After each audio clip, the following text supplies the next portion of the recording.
Alright, so I am reading out loud Lords of the Sith.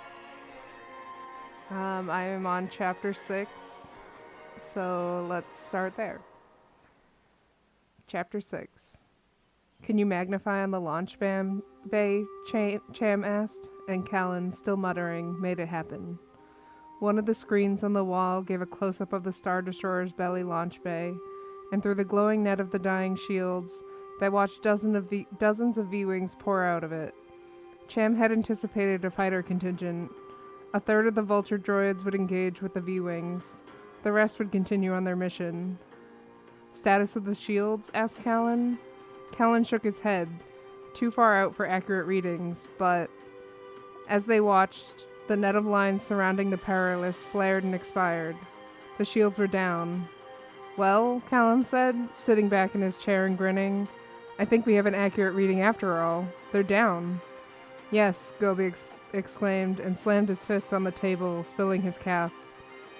Even Cham couldn't contain a smile. Vader saw the shields flare and fail even before Lewitt's frantic call came over the comm. Shields are down, Lord Vader.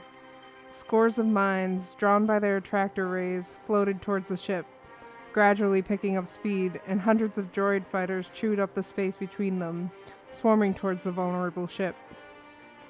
Vader wheeled his interceptor towards the mines and the oncoming Vulture droids. He sensed a greater threat in the droids than he did the mines. Free all batteries to fire on the mines, Captain. The V-Wing Squadron commander's voice carried over the comm. 10 seconds before Vultures are in range. Target the mines in the interim.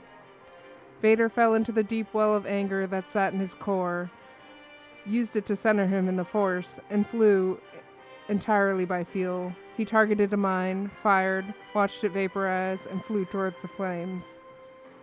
Wheeling right, he targeted another and another, destroying a mine with every shot. The explosions sometimes set off nearby mines, and space was soon filled with a network of concurrent detonations. Vader spun and whirled through the chaos. There are too many to get even half, said one of the pilots. Droids closing, his squadron commander said.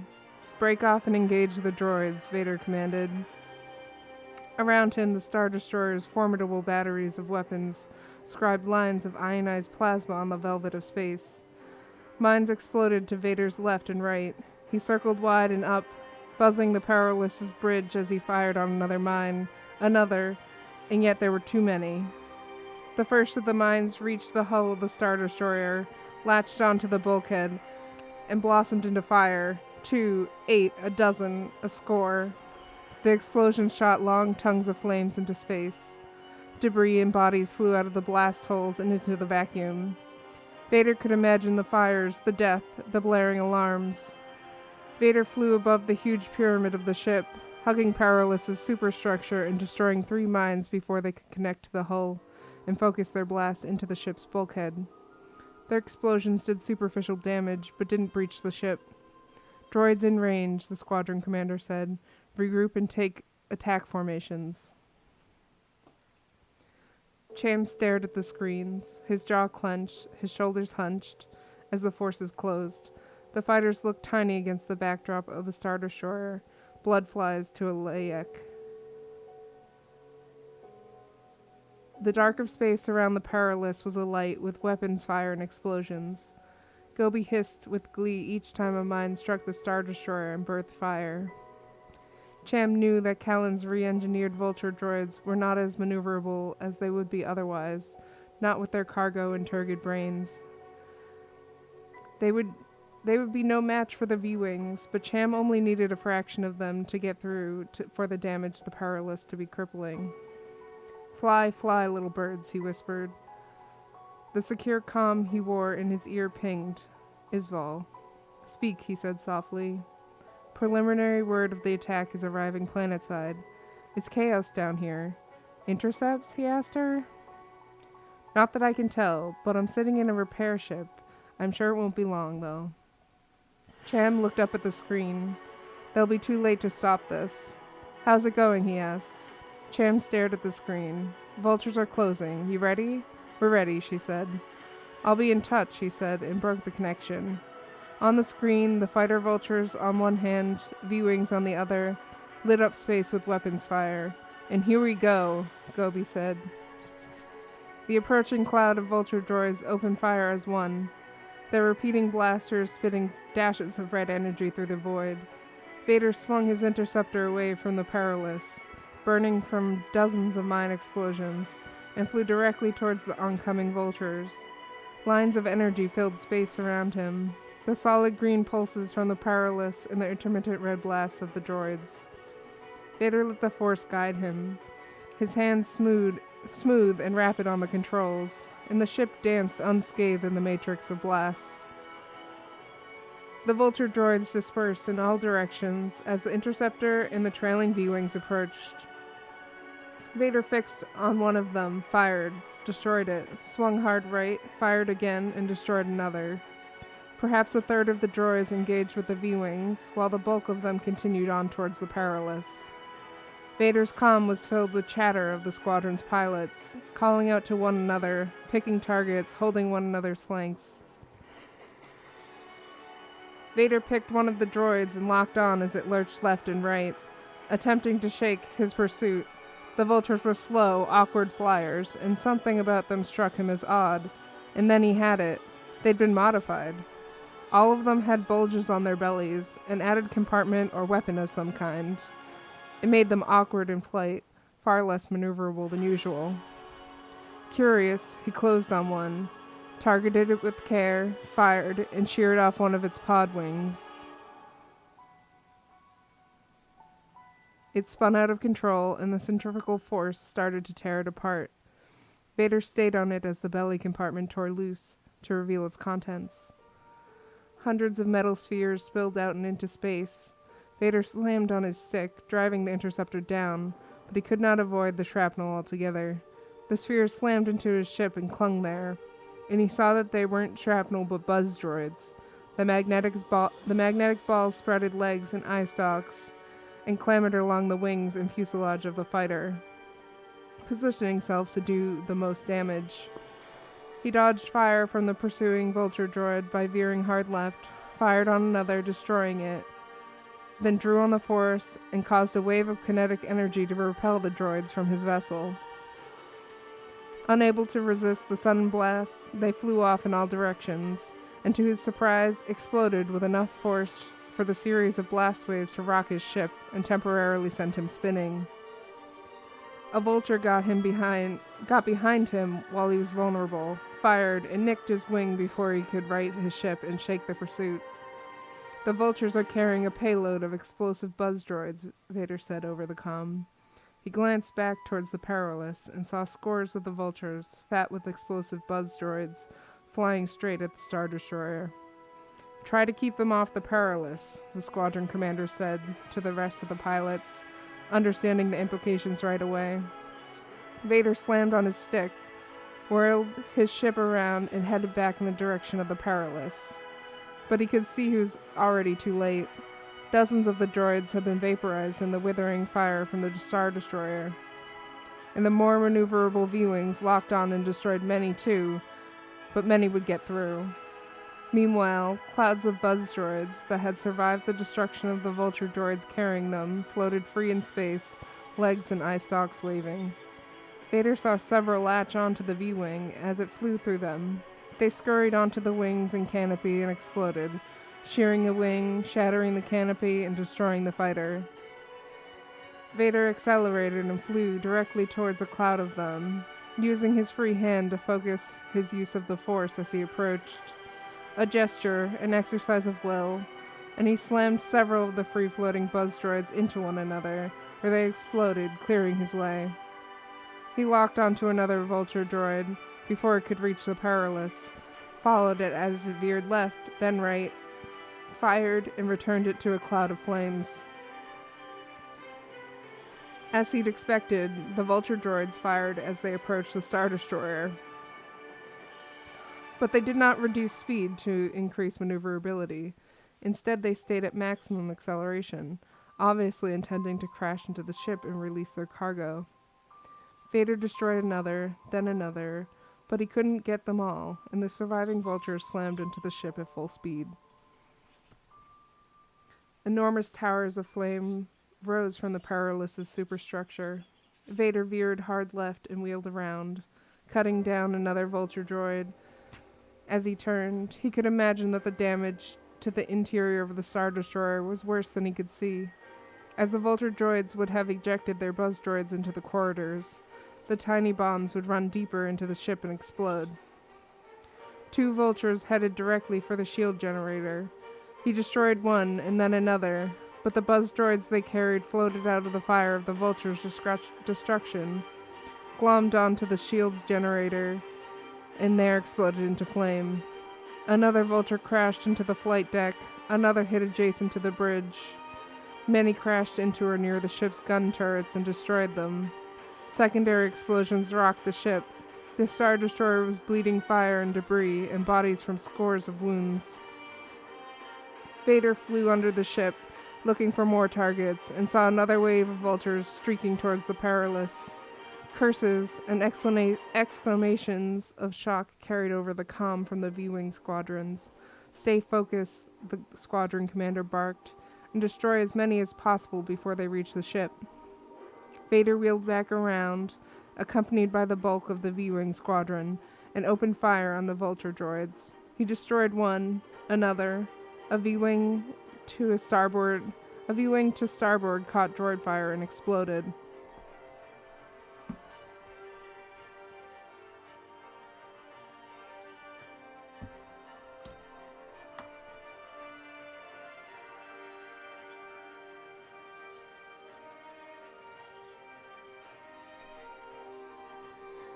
Callan had stopped muttering, and even as he was grinning as they watched the Perilous burn, Gobi could no longer sit, but paced the floor in excitement, eyes on the screens, a smile fixed on his face. But Cham had a better understanding of the ship's ability to withstand damage than did his comrades.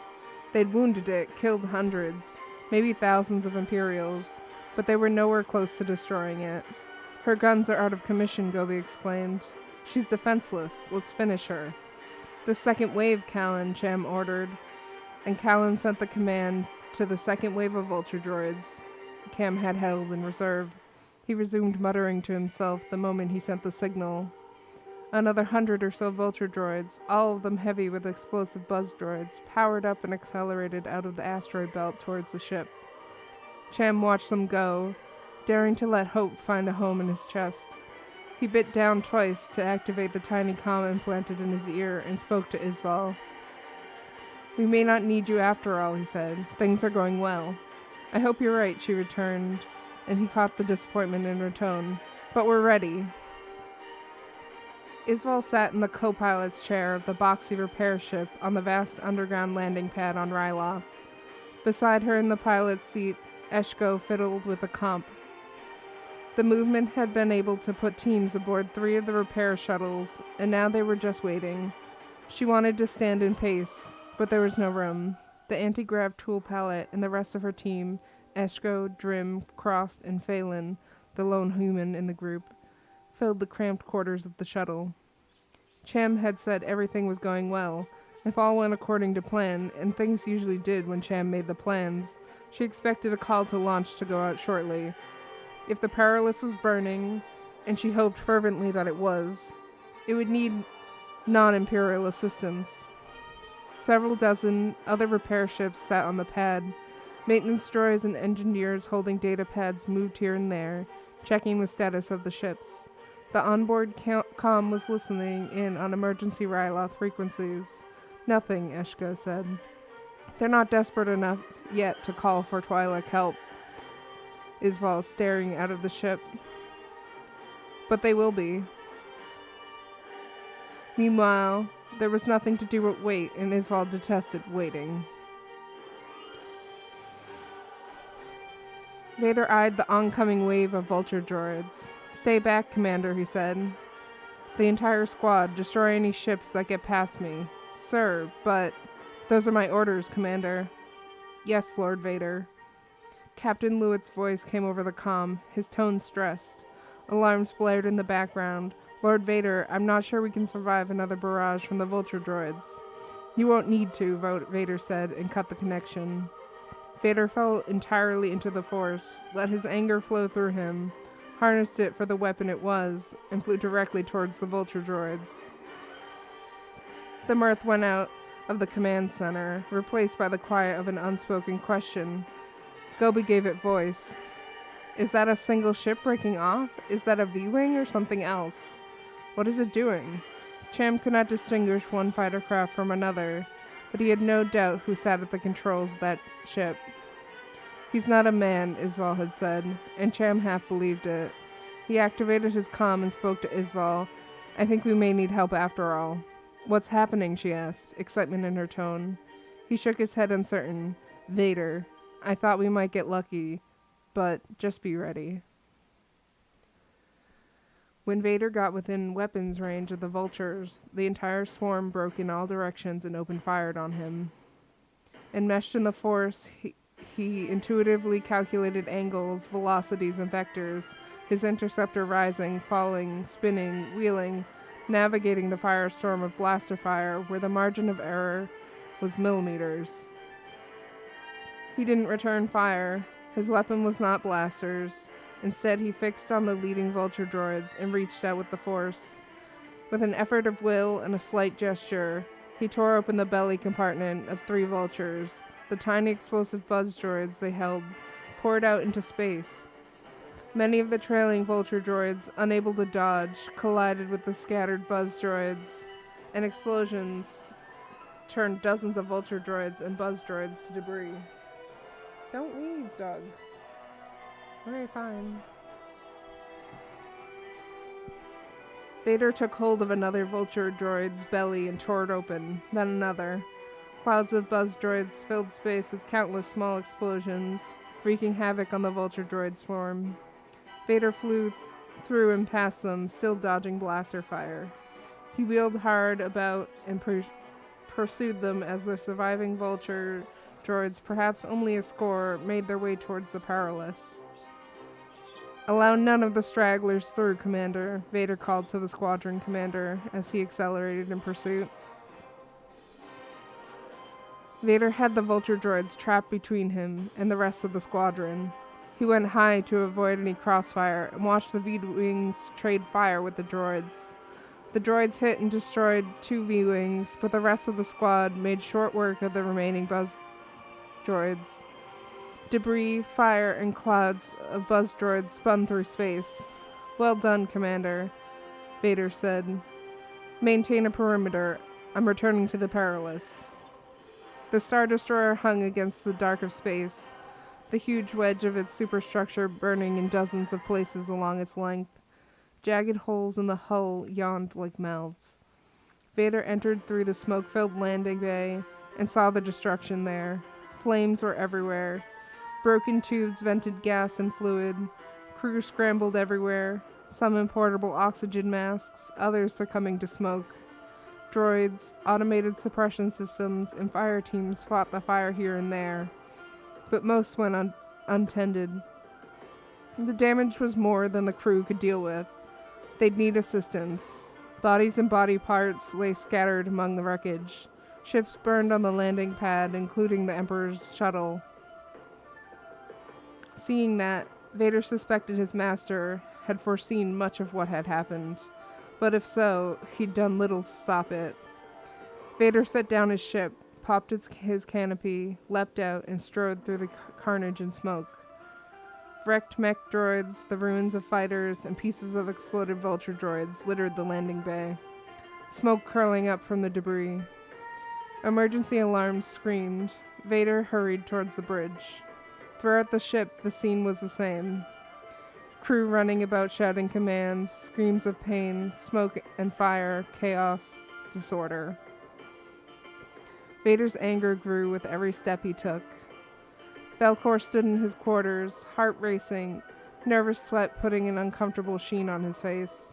He took a deep breath when his comlink buzzed. "This is Colonel Belcor. Sir, you should get on to comm center right away. The Perilous has been attacked." Belcor had rehearsed his answers many times. "I'm on my way," he said. with just the right amount of alarm and urgency. Status of the Perilous? Unknown at this time, sir. We don't have details yet. Still awaiting word.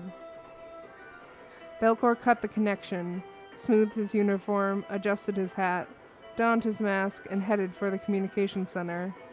Men and women in uniform hurried through the halls of the installation. The ring of his boots off the uncarpeted floors sounded loud in his ears as he mentally replayed what he would say to the Moors. Ahead, he saw the transparent doors of the communication hub. They slid open at his approach, leaking out a gust of frantic comm chatter. He caught snippets here and there. The lieutenant colonel in charge, in his absence, saw him enter and hurried toward him, nodding at something in his earcom as he walked. Colonel Belcor, the lieutenant said. Update, Belcor ordered. His legs felt weak. The Perilous was hit the moment she entered the system, sir. Again, Belcor's rehearsed answer came quickly to his lips. Hit? How? By whom? Looks like the terrorists, sir, but we can't be certain. Status? He expected to hear that it had been destroyed, but he didn't. She's heavily damaged, sir. Belcor's mask melted in the heat of his surprise. What do you mean damaged? I thought... He caught himself just in time, and said, That's good news at least. Go on. She sounds heavily damaged, from what we can glean. Reports are still coming in. She's limping badly and on fire. Looks as though she was attacked by a whole swarm of mines and old droid fighters, if the reports are accurate. The attacking ships have been destroyed, but she needs help containing the fires and with repairs. Get me Moff Moores on the comm. Yes, sir. Belcor felt the soft vibration of the encrypted comm link he kept in his pocket. Cham reaching out to him. He ignored it the first time and the second, but on the third he looked around, stepped into a corner of the room, and put the comm link in his ear. Yes, he said, sounding as though he were speaking only to another Imperial officer. I've heard, yes. It is unbelievable. Cham's voice came over the connection. Put out a call for all available repair ships, including non-Imperial ships, to get the Perilous and offer aid. Belcor swallowed his anger and adopted a fake half-smile. I don't think that's possible. You didn't do what you were supposed to. The lieutenant colonel was waving him over. He must have reached Moff Moores. Belcor signaled him to wait. Do it now, Belcor. Right now. She's burning, and she'll go down. Do it. Belcor's anger at being ordered around by Cham prevented him from speaking for a moment. I'll see what I can do, he finally said between gritted teeth, and cut the connection. Belcor hustled to the lieutenant colonel. I have them off, the lieutenant colonel said. I'll take it in the conference room, Belcor said. Yes, sir. Belcor composed himself before setting up into the quiet of the conference room. There he activated the comm, and a hologram of Moores formed about the triangular conference table. She looked crisp in her uniform and clear-eyed. Belcor did not like it at all. Moff Moores, Belcor began. The Perilous was attacked the moment she... I already heard, Moores shouted. She was red-faced with anger. A lock of dark hair escaped the tight bun she wore it in and formed a hook across her brow. What I want to know is how an entire fleet of rebel ships held position at the edge of the system and no one knew about it. Our resources are limited, as you know. We don't normally patrol that far out in the system. That's not my question, Colonel. I want to know how they got there and to begin with. In truth, Belcor had diverted patrol craft and flight clearances in a way that allowed Cham to move the ships into position, but he had been careful to do so using Moore's authorization code. The diversions themselves were not necessarily suspicious. Changes to patrol routes happened all the time in response to intelligence, but if anyone grew suspicious, the investigation would point to Moore's. It would be Belcor's word against Moore's, of course, but in that situation, Belcor would come out the better. He could show that Moore's was a spice addict, and that she embezzled the proceeds of Imperial mining operations, that she fraternized with known criminal elements like the Hutts, and that she'd shirked her responsibility when she'd thrown the management of Ryloth into Belcor's lap. Meanwhile, Belcor, loyal to a fault, had tried his best to do his duty. "I'll figure out what happened and hold those responsible to account," Belcor said. "Meanwhile, may I suggest that we send out an immediate call for all available repair ships to give aid to the powerless?" Yes, said Moores, waved at him to go do it. "Do that." What, ma'am?" But Moores hadn't been speaking to him. She was speaking to someone on her staff that Belcor could not see. While Moores was occupied, Belcor opened the door and called out to the lieutenant colonel. "All available repair ships, including non-imperial ships, are to be ordered to assist the powerless. Do it now." "Yes, sir," the lieutenant colonel said, and started issuing orders. Belcor returned to the table and to Moores, who was still speaking to someone Belcor could not see. Something had changed. Moores looked shrunken, collapsing in on herself, her face crestfallen, her eyes fearful. "I need that confirmed," Moores said to her staffer, a tremor in her voice. "I need it confirmed right now." Something in Moores' tone alarmed Belcor. "Moff?" he asked, his voice tentative. Moores swallowed, cleared his throat, and sat down. "Belcor, the Emperor and Lord Vader are reportedly aboard the Perilous." The word hit Belcor like a kick in the stomach. For a moment he could not speak or breathe, but he put his palms on the table to support legs that seemed to have turned to cloth. The Emperor? "This happened on your watch, Belcor," Moores said. She sounded small, timid, terrified. "Our watch?" Belcor said. "Our watch, ma'am." To that, Moores said nothing. Thoughts ricocheted around Belcor's mind, none of them making much sense. Had Cham known? How could he have known? He must have. Cham had known all along, and he'd strung Belcor along, and now Belcor was in too deep, and he'd been responsible for... "Colonel," Moores said, bringing him back to himself. "Ma'am," Belcor said. "Get escorts and repairs ship up there, Belcor, and I'm coming down to Ryloth." "Of course," Belcor said absently, and cut the hologram. "Of course you are." He gripped the holo projector and slammed it against the table once, twice, until it shattered. He felt eyes on his back. Everyone in the main room of the comm center was probably staring at him. He didn't care.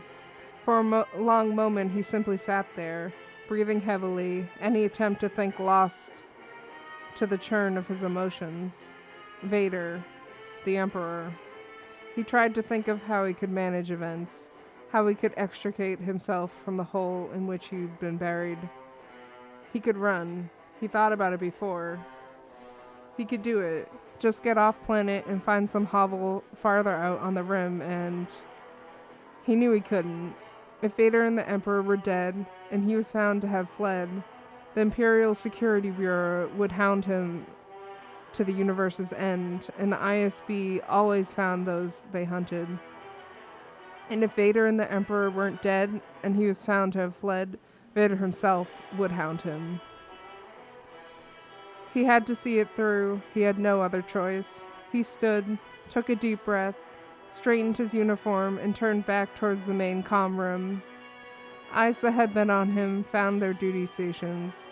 The lieutenant colonel, standing just outside the room, stood to attention while Belcor's eyes fell on him. Belcor walked through the door and said to him, "Ensure the repair ships have a fighter escort. Do it now. I'll be back. I need to check something." "Yes, sir," the lieutenant colonel said, and almost sprinted to a nearby comm officer. Belcor swallowed as he walked through the comm central, out into the corridor and onto a lift, and finally into an officers-only restroom. He stood there, his back against the door. No one else was in the room, so he locked himself in. He consciously unclenched his jaw, his fists, his guts.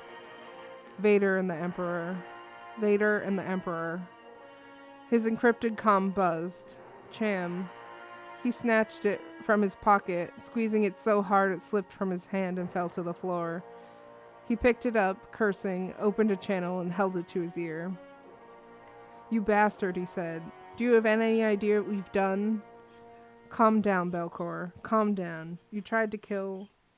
He caught himself and reduced his tone to a whisper. You tried to kill the Emperor and Vader. I'm going to kill Emperor and the Vader, Cham said. And you're going to help me. Belcor could not bring himself to agree. Cham must have read into his silence. You will, Belcor, you must. The attack already happened. You're implicated. There will be nowhere for you to run.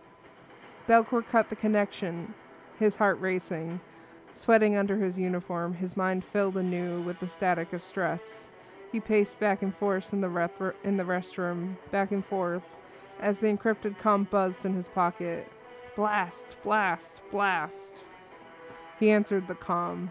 Say nothing, Colonel, Cham snapped, pronouncing Belcor's rank as he would an insult. And just listen. I told you I'd expose you if you didn't help. And I will. I will. But you're in this now. Did you order the rescue ships? Speak. Yes, Belcor answered tightly. Good. Now listen to me. Vader and the Emperor and Ta die today. It's about to happen. You don't need to do anything more except supervise the repair and rescue just as you would otherwise. See nothing suspicious. See? Do you hear me, Belcor? Belcor had to pull the answer up from the depths of his gut.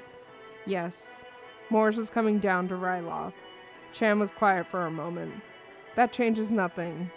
Do as we just discussed. And keep this calm at hand in case I need anything else. Everything turns on the next hour. Alright, so that was chapter 6. I'm gonna take a short break, and then I'll come back to read chapter 7. Thanks.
Alright, let's get into Chapter 7. Cham pocketed the encrypted comm and stepped back into the command center. No one even turned to see him enter. All eyes were still on the screens, where the Perilous burned but still flew, moving at full speed through the system, racing towards Ryloth. In truth, Cham hadn't expected to bring the Perilous down with the Vulture droids, though he started hoping for it before Vader had gotten in the way. He bit down, activated the private comm, and addressed Isval, though he spoke loud enough for the others in the command center to hear him.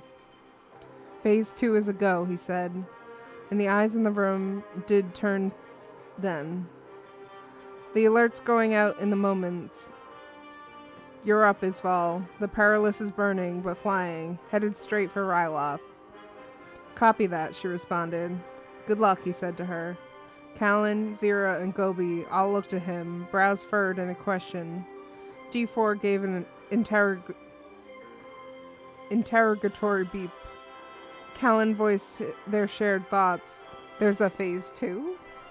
There is, Cham said. He had kept it need to know only. Yes, Gobi said. Cham stared at him until his glee wilted. What? Gobi asked. Did I say something wrong? This isn't a game, Cham said, thinking of the danger Isval was about to put herself in. You understand that. People are dying. Only their people, Gobi said weakly.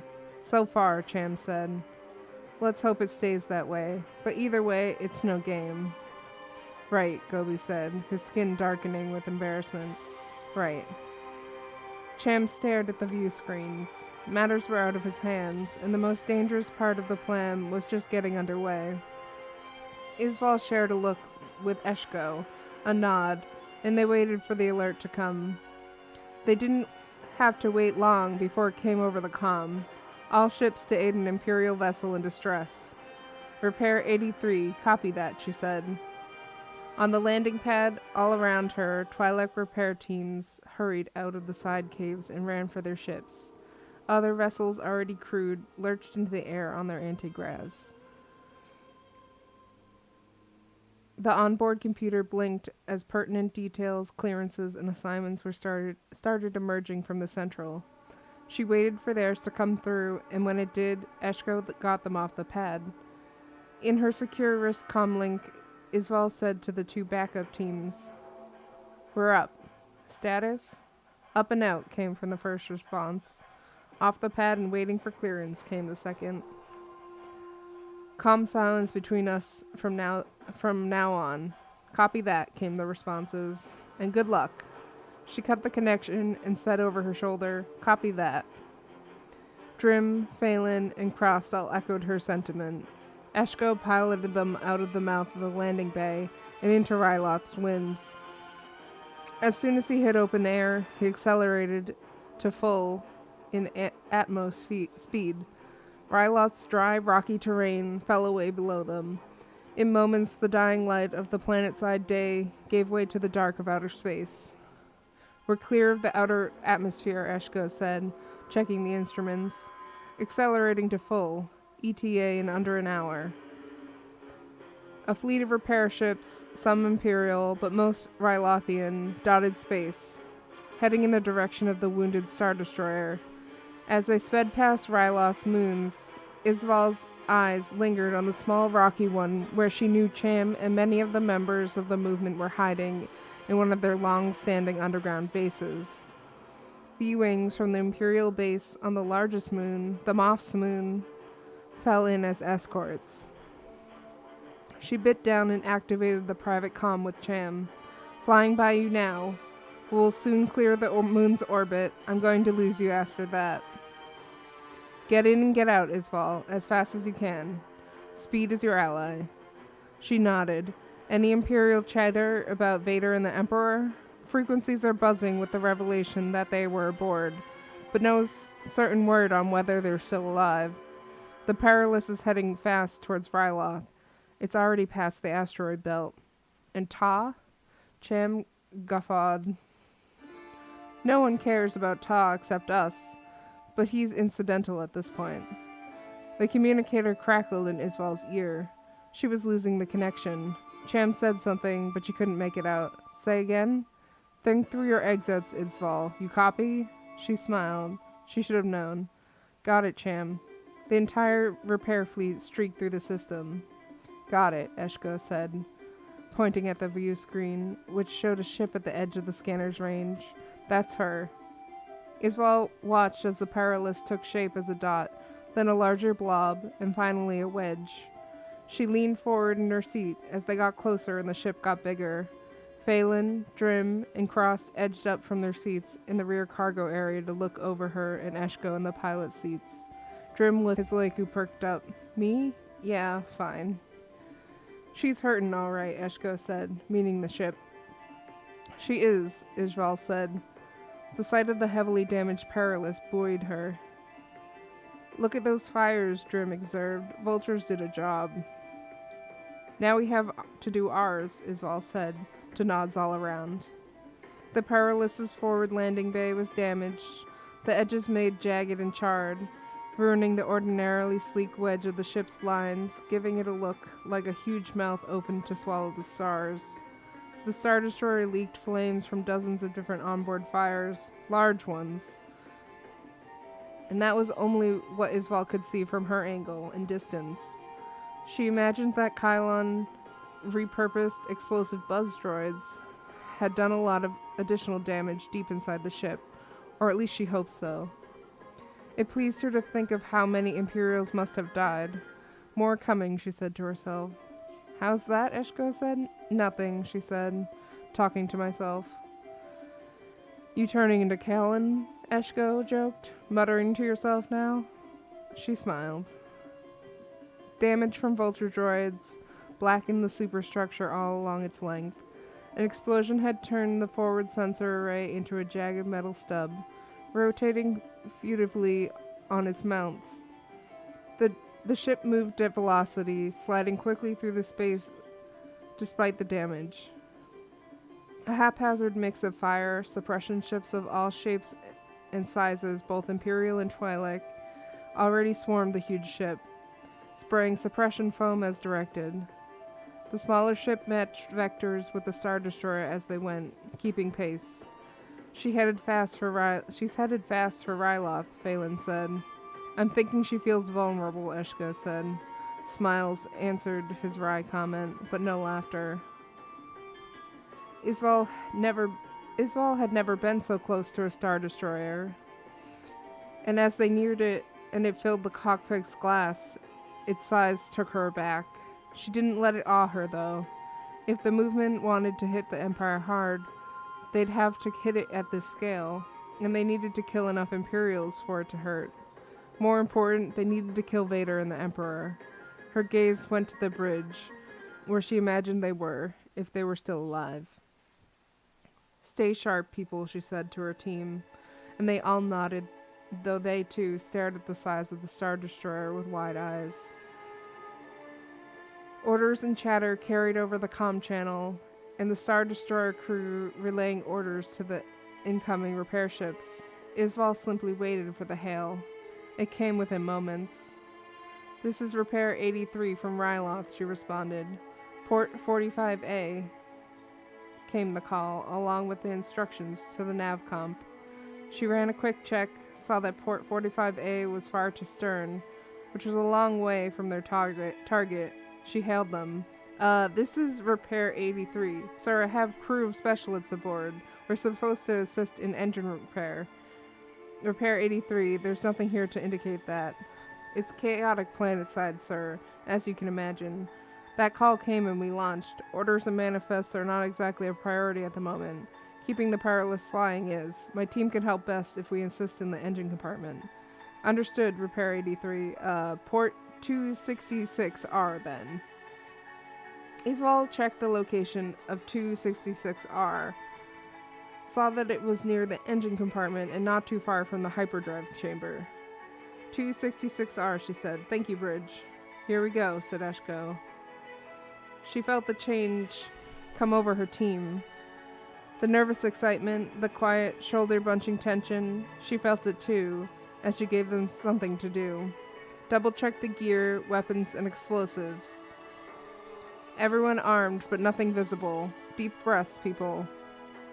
The team set to it without objection as Eshko steered their ship to Bay 266. She committed their ports to memory. Meanwhile, the